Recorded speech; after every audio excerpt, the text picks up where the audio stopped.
Olá, pessoal do oitavo ano, tudo bem? Eu sou a professora Vanessa Linhares de Geografia e hoje a gente vai fazer a revisão para a nossa prova da primeira etapa.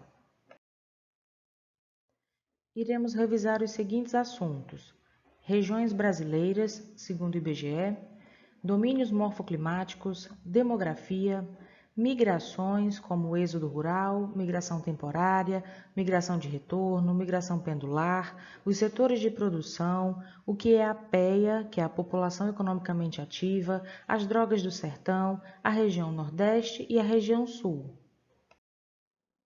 Vamos começar pelas regiões brasileiras, segundo o IBGE.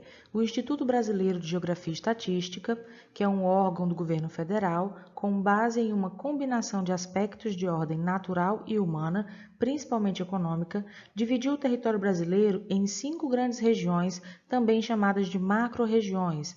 Nós já vimos, né, essas 5 regiões, é o norte, que a gente pode ver aqui na imagem em verde, nordeste em azul, em roxo tem o centro-oeste, com a cor avermelhada a gente pode ver o sudeste e em amarelo a região sul. Os domínios morfoclimáticos, do grego morphe, né, com respeito à forma, é relativo ao relevo, e climático, relativo a clima. Os domínios morfoclimáticos, eles representam a combinação de um conjunto de elementos da natureza. O relevo, o clima, vegetação, eles se interrelacionam e interagem, formando uma unidade paisagística. No Brasil, o geógrafo Aziz Absaber foi o responsável por fazer essa classificação. Para ele, o país possui 6 grandes domínios morfoclimáticos. Aqui na imagem a gente consegue ver os 6, é o amazônico, os cerrados, mares de morros, caatingas, araucárias, pradarias e em amarelinho a gente vê as áreas de transição, né, entre uma e outra. Aqui nós temos imagens que representam cada um dos domínios morfoclimáticos, dá para ter uma noção de como é a paisagem em cada um deles, né? O primeiro é o mares de morros, o segundo é a pradaria, terceiro as araucárias, embaixo a gente vai ter o primeiro é caatinga, depois a mata dos cocais e por último a gente tem a vista aérea do Pantanal. Sobre a demografia, nós precisamos relembrar o conceito de densidade demográfica, que corresponde à distribuição da população em uma determinada área.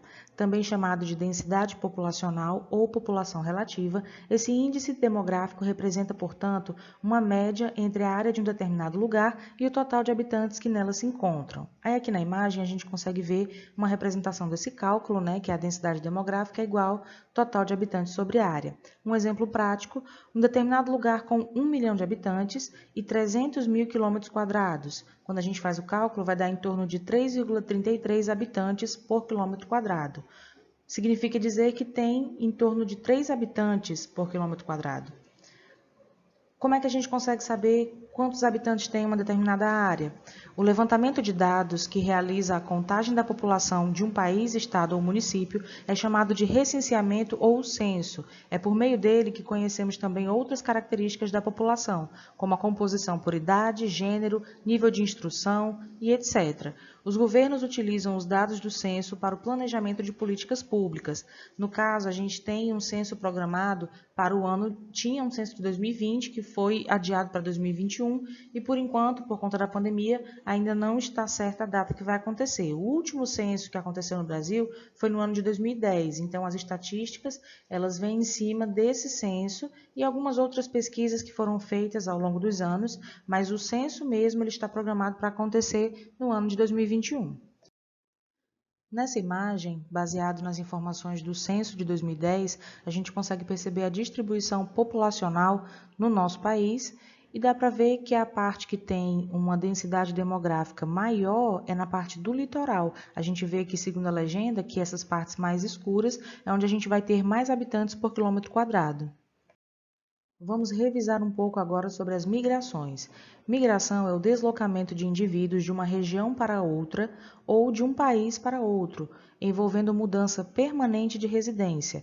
Quando os deslocamentos ocorrem no interior de um país, recebem o nome de migrações internas ou nacionais. Quando ocorrem entre países, trata-se de migrações externas ou internacionais. O êxodo rural ou migração campo-cidade é o principal movimento populacional interno do Brasil. Os habitantes do campo, no caso a população rural, eles saem em busca de melhores condições de vida e se transferem de regiões consideradas de menos condições de sustentabilidade para outras, geralmente é de áreas rurais para os centros urbanos. Eles vão em busca de melhores condições, seja de emprego, de renda, de saúde, né? Às vezes no campo não tem estrutura como hospitais, para questões educacionais, às vezes não tem escolas próximas, não tem universidades. Então, vários motivos levam as pessoas a migrar do campo para a cidade.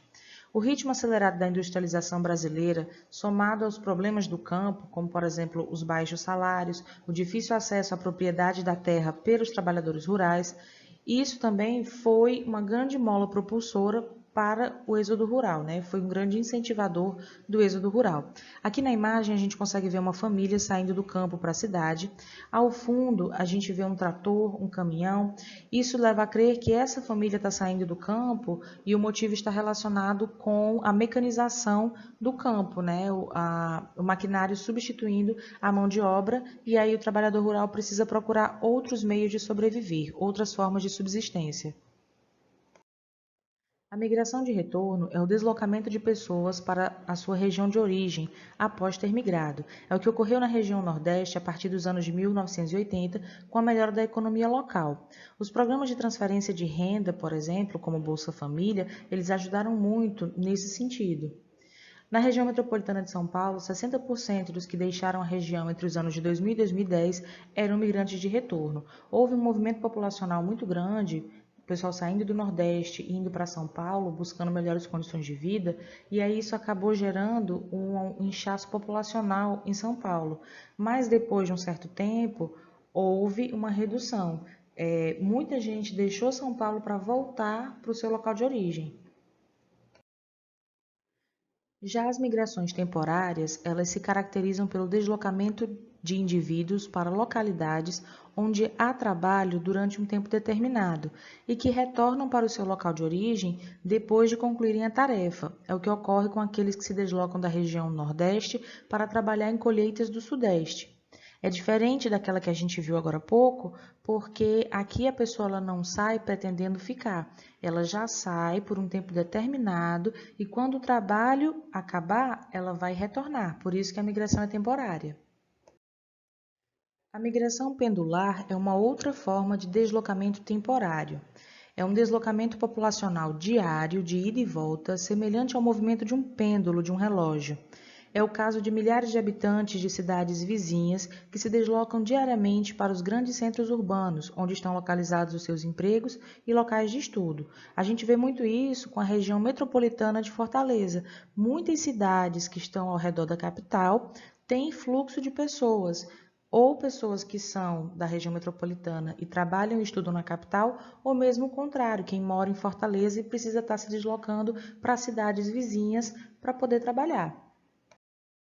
Sobre os setores de produção, nós vamos revisar os 4 setores. Existem 3 setores de produção básicos: o setor primário, que reúne atividades agropecuárias, extrativistas, a pesca e a silvicultura. O setor secundário abrange as atividades industriais e a construção civil.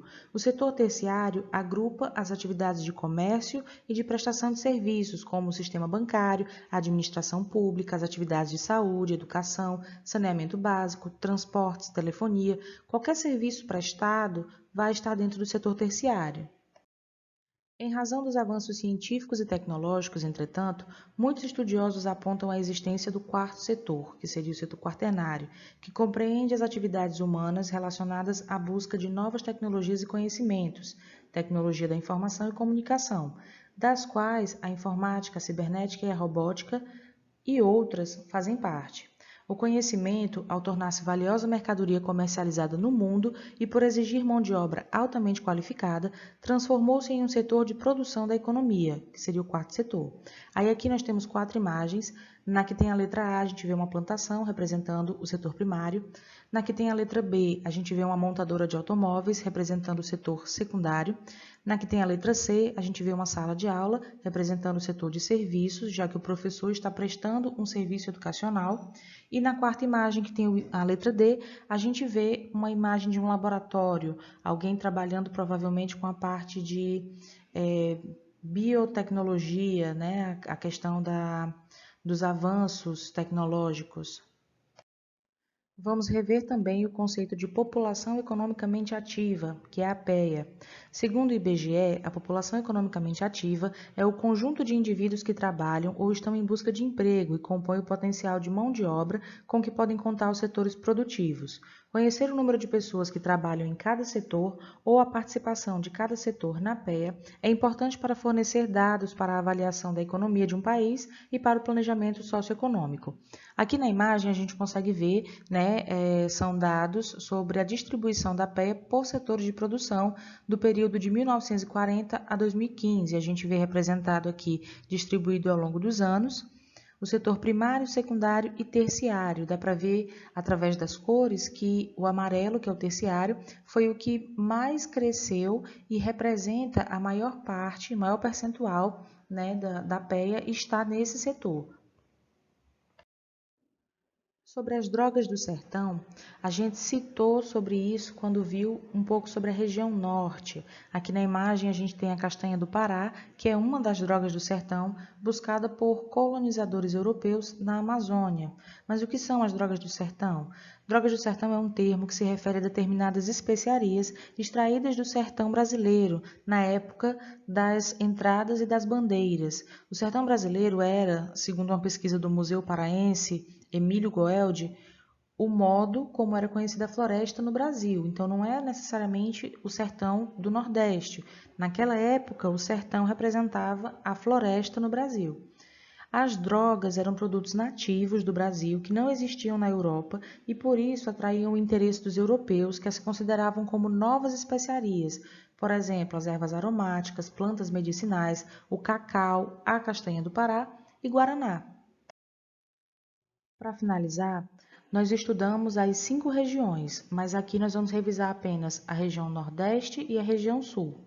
A região Nordeste é formada por 9 estados litorâneos e ocupa uma área de aproximadamente 1,5 milhão de quilômetros quadrados, o que equivale a 18,27% do território brasileiro. Os 9 estados são Maranhão, Piauí, Ceará, Rio Grande do Norte, Paraíba, Pernambuco, Alagoas, Sergipe e Bahia. Vimos também que o Nordeste está dividido em 4 sub-regiões naturais, tendo por base principalmente o clima.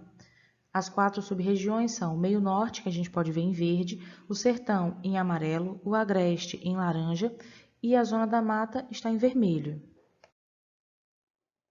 Nós estudamos também que a região sul é a região do Brasil que ocupa a menor área territorial, menos de 600 mil quilômetros quadrados, e é a segunda em densidade demográfica, com 51,4 habitantes por quilômetro quadrado. Vimos também que a região sul é formada por 3 estados, Paraná, Santa Catarina e Rio Grande do Sul. Com relação às suas fronteiras, a região sul ela faz fronteira com 3 países, Paraguai, Argentina e Uruguai. E ficamos por aqui.